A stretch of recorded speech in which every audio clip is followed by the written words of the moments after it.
Welcome to Penrose Learning, where we make understanding easy. In this video, I will explain how to change the battery in your Dodge Charger key fob. First, you'll need to identify the correct battery type, which is typically a CR2032 coin cell. Next, gather a small flathead screwdriver or a similar prying tool. Understanding these simple steps will ensure a quick and easy battery replacement process, getting your key fob working perfectly again in no time. Now, let's open the key fob.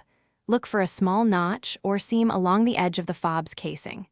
This is where you'll insert your prying tool. Gently twist or pry to separate the two halves. Be careful not to apply too much force, as the plastic can be delicate. Take your time to avoid damaging the internal components or the casing itself. With the key fob open, you'll see the old battery.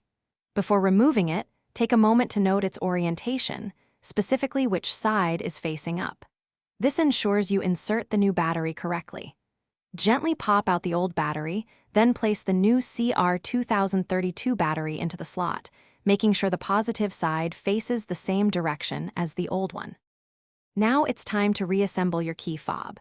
Carefully align the two halves of the casing and press them together until they snap securely into place. Give it a good squeeze to ensure everything is sealed.